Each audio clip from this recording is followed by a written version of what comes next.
I read a lot of children books, a lot of Rickard Scary. The Moonies of Tove Jansson was really important for me, especially our comics. They are still excellent. But also a lot of French and Belgian comics like Tintin, Spirou. And I was always very inspired by a Swedish artist called Oscar Andersson, who made his first Swedish comic, The Wild Man and His Dog. And also a lot of Bruegel, really inspired me. I really enjoyed those kind of things, paintings and art that had lots of things happening in them. And that's probably why my art look the way it does. And in Sweden, when I was a kid, we had no shows on like cartoons. The only cartoon we got was at Christmas, and we got Donald Duck, so once a year. But we got a lot of from the East Bloc, like this, Professor Balthasar from the former Yugoslavian Republic. So when I was to choose what to do with my life, everybody said you can't be an illustrator, it's impossible to make a living out of it. So I kind of went with my mother's wishes and opted for a career in engineering. But first I worked a couple of years as a telephone operator. My father worked at the Swedish telephone company, so I worked a couple of years as a telephone installer. And then I started to study engineering, machine engineering, but quit and went for a career in architecture, I thought. So I went 2 years in architect school until I decided to master in graphic design. But while studying both architecture and graphic design, I constantly draw on the side, so I filled sketchbooks after sketchbook with kind of buildings like this. But I didn't think it would be anything, so I just kept on drawing. And on the summers I traveled around in the west coast of Sweden and drew people's houses and made a living of that. And then when it came to making my thesis work at graphic design, I came on this new technique, 3D modeling.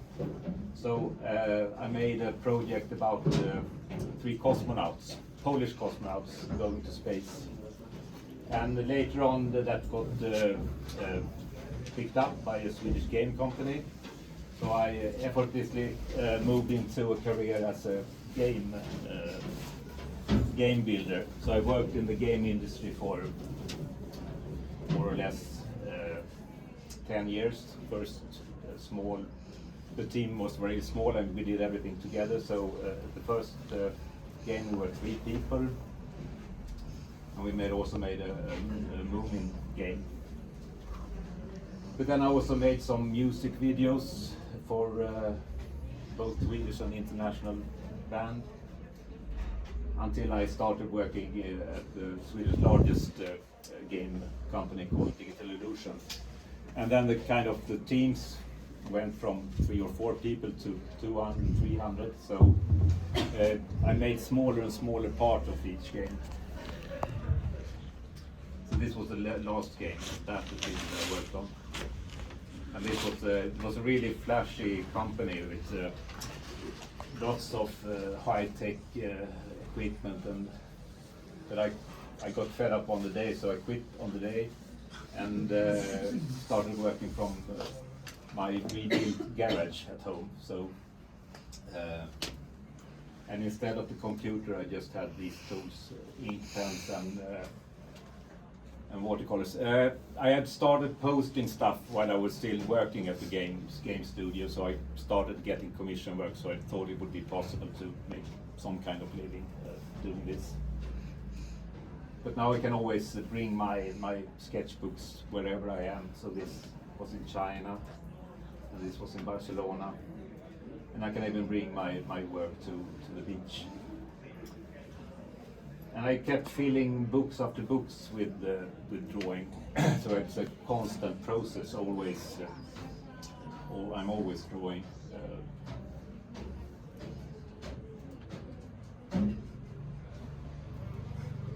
And this is everything I had when I started as a freelance supporter. Not much to put your bets on, I guess. But, so I kind of I take some small ideas and make it into a picture, and somehow it finds its audience. So I'm pretty happy with being able to do this kind of stuff. And I tend to use myself as a kind of part of some story, but the beholder has to write the story himself, so it's an ongoing process. So this is me and my customers. Or going shopping for a new car with my wife. Or wine tasting. And it's also here is the idea is that I go back in time and try to explain to the younger me the advantage of a permanent ink. Sometimes it's like if I had thought out the idea and it wouldn't become an image, but I just do it, and then I think maybe it's half funny. I'm not sure. And this is me and my wife trying out the new swimsuit fashion. Or making the best use of discarded masks. So I always bring the sketchbook, and I do, often I don't really have a plan, I just start. So I started this drawing up here, and I thought I would make a new kind of city building. But then in the end I got tired, and it turned out to be a computer. And then I just added my two daughters watching TV in the end. And it's also, I really enjoy spending a lot of time with an image, because you don't really have to come up with a new idea, so it takes a long time to finish. This is me doing computer games. But I use a lot of my daily, get inspiration from my daily life. So I went to a restaurant in Sweden, and everyone was like tattooed, except me, so this is what I came up. And often I kind of store the idea for later on. I just sit at the bar and drink, and then I go home, and a couple of days later I do the actual image. So it's not really from reality, but more like an enhanced version of it.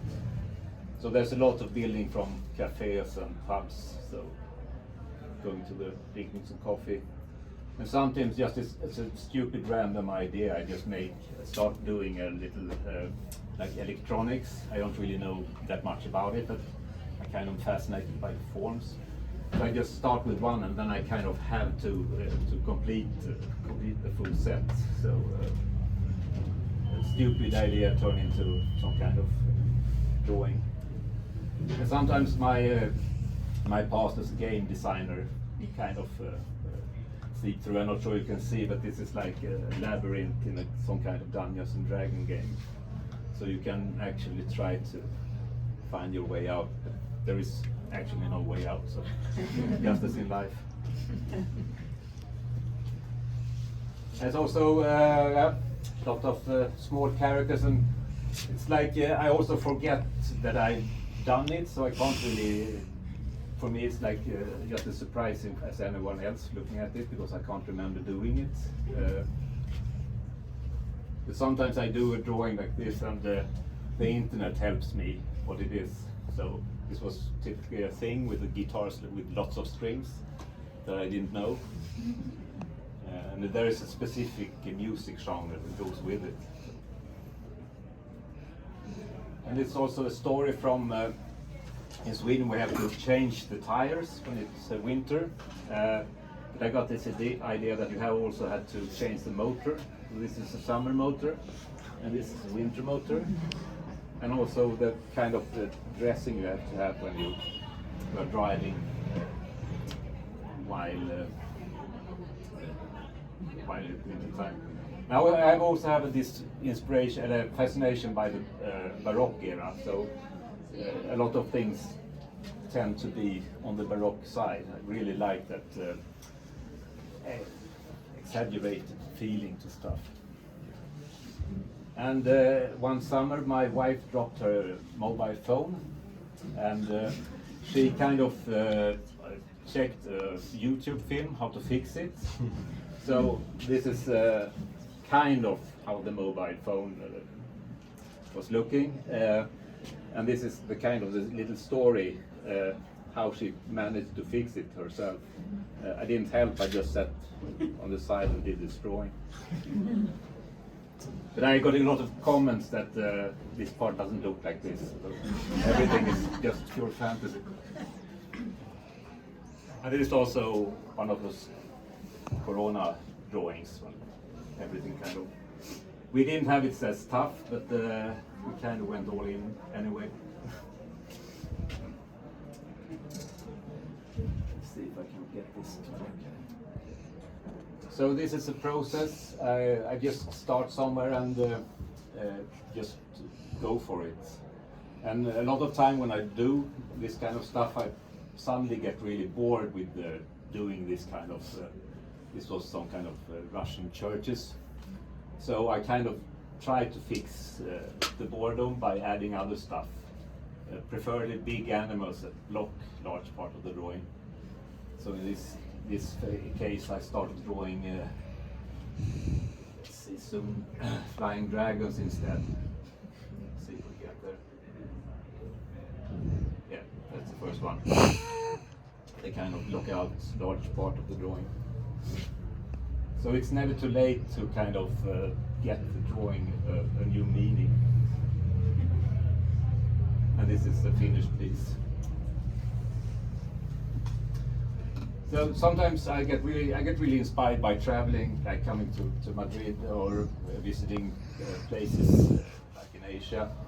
But it's sometimes it's just the thought of going somewhere else. So this is my kind of vision of going to like Tokyo or some Asian city, but it's more what I think it looks like, and when I get there it's more or less exactly as I thought it would be. I get a lot of questions on the pen, so I tend to do a lot of drawings of pen instead of answering the question, because a lot of people think that's something magic about the pen. It is. So,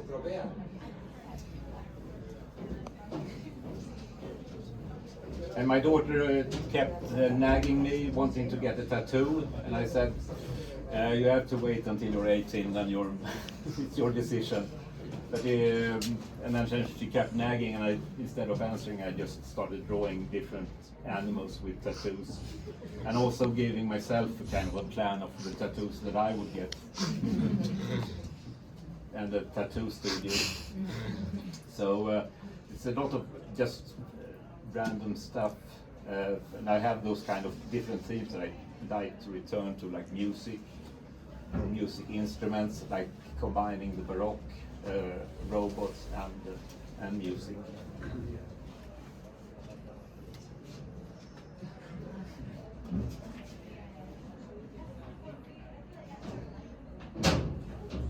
And sometimes people online, they ask me, can I do something with this drawing? So I had this guy who make 3D modeling, and as I have a history of doing 3D modeling, it's always interesting for me to see what people can come up with.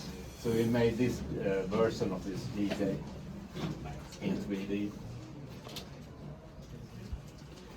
Bicycles, it's also a thing that I tend to or want to come back to, especially when I go to Denmark where they bike a lot. So this was made on the train to Copenhagen, and this I did when I was in Copenhagen.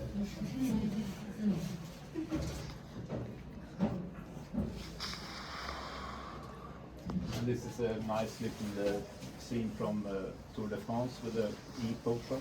If you want to be a better cyclist. And I get a lot of inspiration from the trip. So this was when I was in Hong Kong. It's Sneaker Street. It's a part of Hong Kong where you can buy sneakers. So, and this was from Venice. As a city is sinking, I thought that I could perhaps find a solution to fix it. And this is also from the Venice airport. So, a lot of stuff. Singapore. I thought the skyline in Singapore was rather disappointing, so I kind of made it a little bit more impressive. And one thing about traveling is the food, so I get really inspired by foods in different countries. So this is what I ate. I was in Japan 2 years ago, and this is what I ate the first week I was there. So both worked as a diary and also memory for myself. And this is a sushi restaurant in Sapporo. And this is in Japan you have those small lunch boxes you can buy everywhere. So that's the artist bento with the nice packed artist. And there's also food related, full English breakfast. I also made a French version with just a cigarette, but I haven't opened that one. But it's one of those images where you get a lot of feedback from the internet, everything that I've forgotten, and everything is like, I kind of knew what they're eating, but most of the things are just pure fantasy. But so I missed a lot of stuff. But I think I got the cocaine and the ecstasy somewhere. So the most important parts are there. Also, I try to really make the best of the time. So when I sit on an airplane, I always do a drawing. So this was when I was traveling to Bucharest, and you know those kind of security cards you get. So that was my version of security. This is where you can touch the flight attendant, for example. And I was in Madrid 2020, just before the Corona outbreak, and made a course with Domestika. So this is how the setup more or less was. And I had a big problem because I was hungry all the time, and they nicked me with lots of nicks. But she only heard the rumbling from my stomach all the time, so it was quite nerve-wracking. And I was so bad before front of the camera because I couldn't remember a line. So it's a mystery that the course was able to be made. I'm not sure how that happened. And this is me relaxing after a tough night in St. Petersburg. And when I sit outside and draw, which I do sometimes, this is the way I think I look. And people ask me, if people come up and want to talk to me when I sit and draw, but in reality I look like this, so no one dares to come and look at me. But apart from this kind of stuff, I'm very inspired by like space travel and robots. So there's a lot of spacecrafts and stuff like that. Try to fall with some dignity. So that's my wife. And I have some like that collects on my original art, and I have a guy in Spain who used to work for Caterpillar. So every time I draw a yellow robot, he buys it. So if I'm short on cash, I can always draw a yellow robot.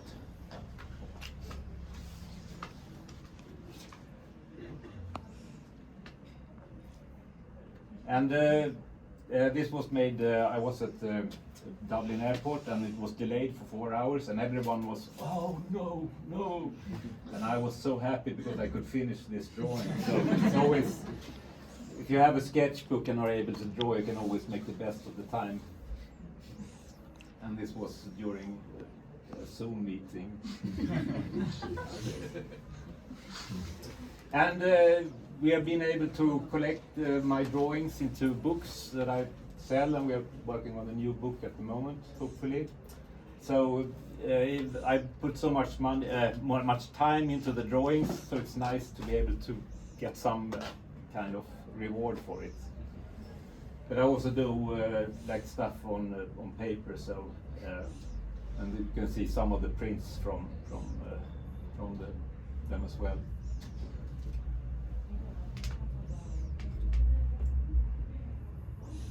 And I did this drawing in a very large sketchbook a couple of years ago. I did actually 3 very large drawing in the sketchbook. One is the airplane from the outside that looks a little bit like a fish.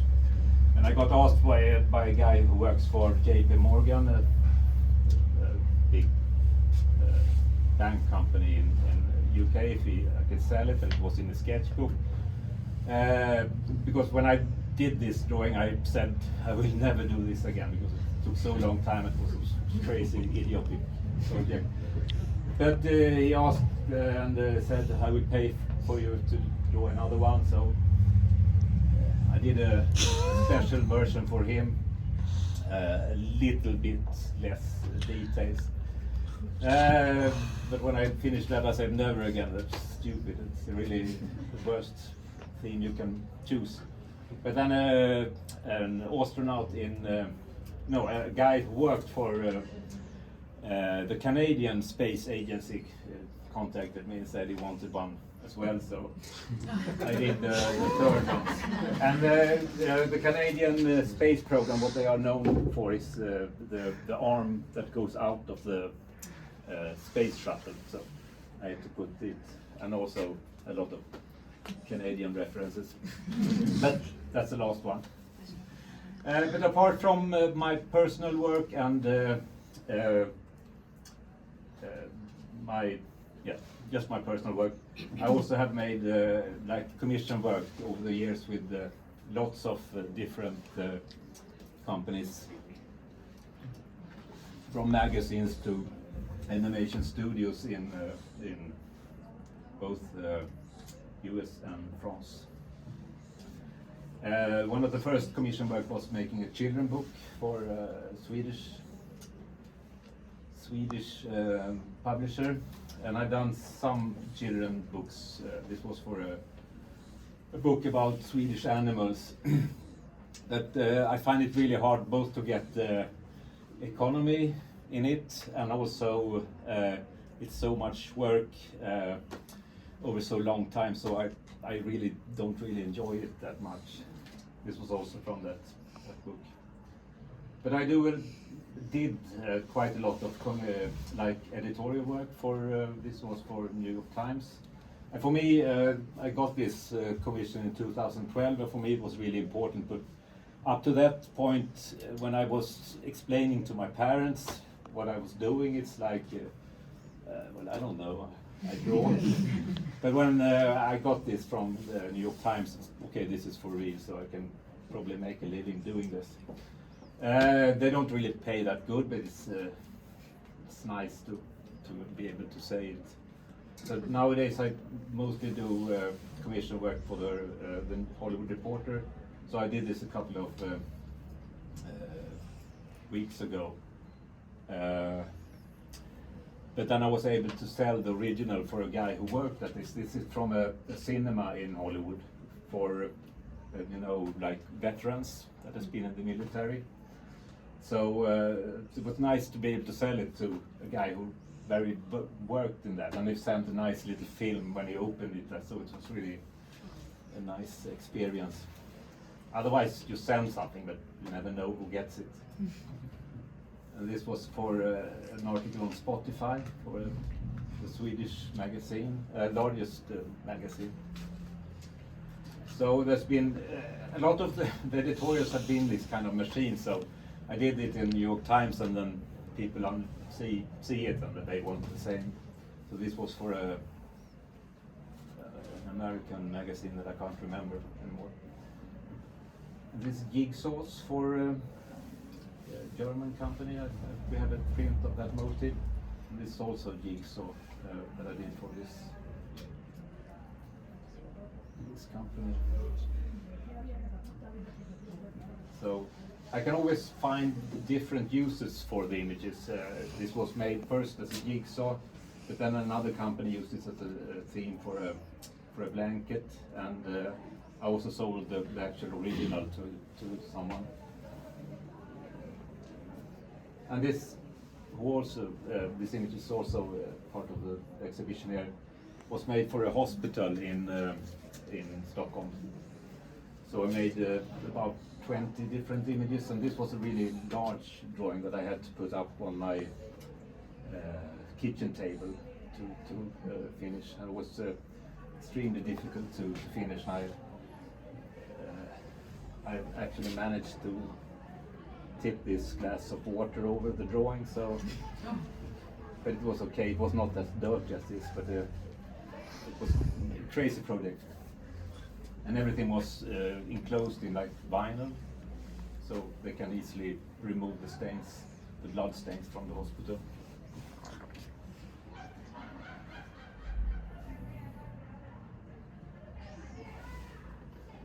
And this was also a little small project that I actually did in one Moleskine book. It was about imaginary islands. So it's an island full of, this is a cheese district and a disco town. So I was totally free to do something. So I enjoy those kind of commissions where I get free hands. This was a rather complicated drawing. In the north of Sweden there is a town called Malmberget, and they've been mining so long that the city is starting to collapse. So you have to move everything away from this, move the complete city. So this is a story about the city. First it was almost like a Klondike feeling because they earned so much money, and it's the 50s, 80s, and then it's the future of the town. And also the original settlers also part of it. This is also the kind of process when I colored it. I have a little color defection. I'm colorblind partially, so coloring is always a little bit nerve-wracking for me, but I kind of learn to live with it. So it took a long time for me to start adding colors. So in the beginning I just did things in black and white.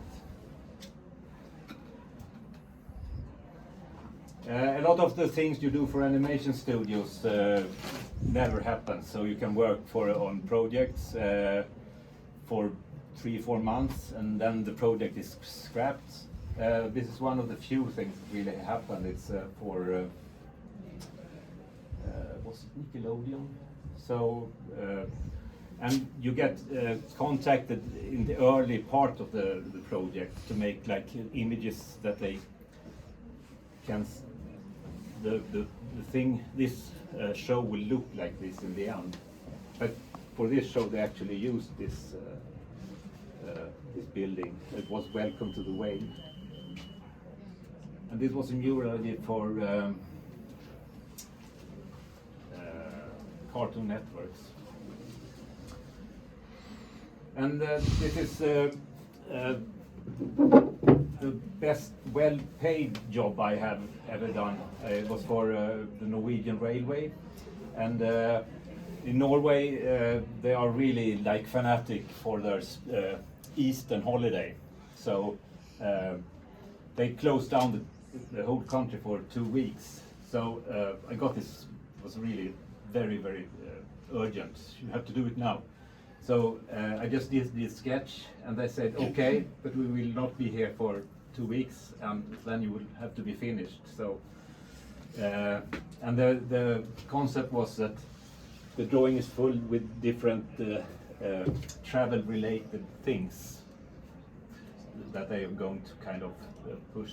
So they gave me a list, and I showed them this drawing, and then I had to finish it in 2 weeks.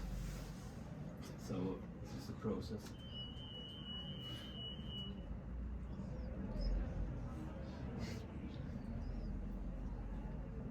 and then they used it on large format things, and this is all the little small themes that are in the drawing. They also used the large drawing. So I worked constantly for 2 weeks, and then I took the family, and we had a vacation in Barcelona for the money, so it was quite nice. One of the first thing I did as a freelancer was a rock band in America contacted me called Dance Gavin Dance, and they wanted to use my art as record sleeves. First they took drawings that I had made prior to ready-made drawings, so they used this as a record sleeve, and also a very old drawing I did in 1995. It's also one of the first record sleeves. But then they became more and more popular, and they got more and more money. So since then, they one time each year they contact me, and I make a new record sleeve. And the fans of this band are really super fanatic. So when I'm abroad and I meet, I can always spot them 100 meters away. Their eyes are like glowing, and they run forward, and they think they have a really close connection with the band, and you must listen to the music, and your drawings are perfect for the records. But I can't listen to the band. It's not my kind of music at all. So. But I always say, yeah, they're great. So and this was this drawing was made for. I can understand it. The music's really like hard, heavy metal, and like the combination of the music and this kind of silly drawings. Perhaps it's pretty nice. This was two records, so it was split in the middle, and this was one, and then a couple of months later the rest came. So I've been doing their stuff for ages, and when I was in Japan, they had lots of fans from this band, so she had made a little bit, what do you call it, needle stick, yeah. But nowadays, one of the perhaps only commission I do is in 1996 I got contacted by a French pair who wanted to make a brand baby blankets and baby clothing. So this was the first image they used. So we've been doing stuff ever since, and it's kind of each year the money doubles. So it's been really good business. This was for Versailles, and this is for a luxury hotel in Paris called Hotel Crillon, and it's like they have a little shop with my things there, but I was in Paris, and I wanted to check the shop, but I felt really so out of place, because a night costs I don't know, 10,000 euros. So it's like, but they've been able to use, this was a drawing I did in a sketchbook, and they used it as a motif with some small changes for Haneda Airport in Tokyo. And this was a Paris theme. And now they have a little shop, and they're opening a new one in Paris, but they sell all over the world. So it's a luxury brand, so it's kind of just continuing. This was they have sell all over both Paris and so I could have stayed working with computer games, but then I wouldn't have been able to sign books in London, giving talks in Taiwan, signing bags in Taiwan, doing murals at comic festivals, having workshops in Singapore, exhibitions in Iran, drawing battles in Hong Kong, or workshops in Bucharest, or exhibitions in Japan, or doing courses in Spain. So That's it. Thank you.